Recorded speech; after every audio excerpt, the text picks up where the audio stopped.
I really hope that we get marriage equality at the federal level. That's the last step. So if he does stand behind it, it would be a great change for this country and a much needed one. And we're way behind. You know, there's so many other countries that are so much more progressive. And we think of ourselves as a country that prides equal rights above all. And we're just so far behind on this issue. I really hope that in the second term he really changes it and turns things around.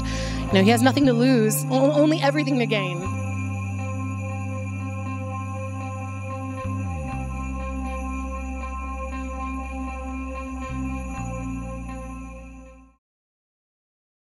Hi, I'm Jordan Roberts. We are here at Los Angeles Pride, and I'm here with Nina. Nina, so what do you think about Barack Obama being the first gay president?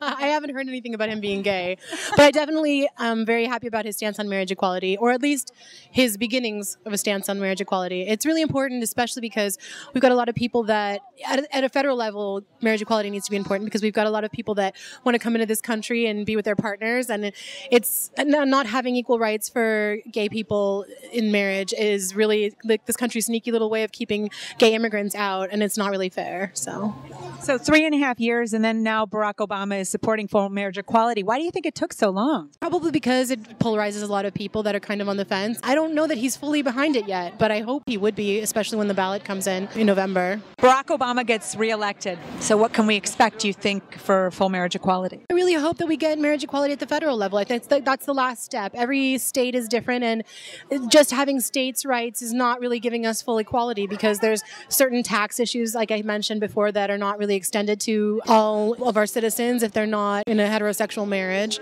So I think that at the federal level, it really needs to change. And so if he does stand behind it, it would be a great change for this country and a much needed one. And we're way behind. You know, there's so many other countries that are so much more progressive and we think of ourselves as, a country that prides equal rights above all. And we're just so far behind on this issue that I really hope that in the second term he really changes it and turns things around.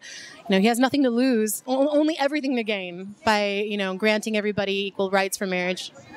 What do you think about countries like Uganda trying to pass where gay people would be murdered for being gay? You know, I've heard of that, and somebody mentioned that something similar was happening in Iran. One of my Persian friends was talking about it, and it's really frightening. It's really frightening, and we have to lead by example with this country, and we all moved here for personal freedom and, the right to pursue happiness, and so it just needs to be equal for everybody, no matter what their sexual orientation or gender expression or wherever they find themselves in the spectrum of gender or sexuality. It's not going to be a fully equal system until we extend it to everybody. We're supposed to be a secular nation, and the issue of not giving homosexuals equal rights, it's a non-secular issue. It's an infringement on people's civil rights is the bottom line, and they're imposing religious beliefs onto this decision. And it's just not what our democracy is about, and it's not respecting what's supposed to be a secular nation. I really do wish that we could realize that if we were to separate out the two, we can keep, people's religious opinions off of our laws. That would be really awesome. How important is it to create community so that we can have equal human rights? It's extremely important. Everybody talks to each other about certain issues. If I didn't, reach out to my community, I would have never even thought about the whole immigration issue. I have a really good friend that's from France, and she's thinking, well, which one of my gay guy friends am I going to have to convince to marry me in order to stay in this country? And if I hadn't reached out in my community and met my friend, that issue would have never really crossed my mind or touched my heart the way it has. I love my friend. I want her to stay here, and I want her to be happy, and I want her to find love. And if she finds love in this country, she's not going to be able to stay because of being gay. And it's really unfortunate. And in building community, you build awareness for a lot of different issues. You realize you're not alone. There's strength in numbers. There's strength in communication about especially these issues. So, community is super important. That's why it's so great to come out to a night like this and be surrounded by all your, gay sisters and brothers and, come together and say we're all standing for the same thing. We're all fighting the same fight, and you're not alone in this. Because it can be really marginalizing and really lonely, feeling like you're the only one struggling with these issues, and coming together and having community and that kind of support just gives so much more strength to the place that we speak from, the place we feel from. It just changes everything. Did you dream of getting married when you were a little girl? I did. Of course I did. Of course I did. I kept marrying my cousins over and over again, but that I'd be the bride or the groom, just depending on my mood. Being gay is very difficult because it's not the same as being ostracized or marginalized for your religion or your race, your ethnicity. Because when you have that, you usually have your family behind you.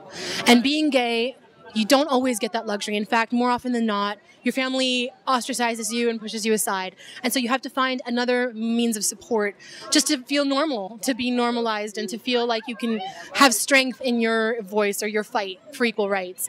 So I really wish that people understood the value of community, especially days like today, because when you don't have your family that you're born into, by coming out as a gay person, having a community like this is what gives you that strength back and lets you stand strong and have a voice. So I wish that for everybody. I wish all of my friends that are struggling or feeling ostracized or alone for being gay become a part of some sort of community. Reach out in any way they can, because that's where you can really gain your strength when it's been depleted, when you're not getting acceptance from your family. And if you get acceptance from your family on top of that, great. I wish everybody would get to that place. And if we had marriage equality, it might actually help us towards that goal, because it might normalize it a little bit more in the eyes of certain people if they can say, well, they're legally married, so I support them, and I love them, and I love my son for being gay, regardless of his orientation. If they can do that, then it could be a whole new era for us. I want people to know you're real people and you're not just people who come here and scream on a corner. There you go. Okay? Appreciate Okay, it. so maybe I'll get between you guys.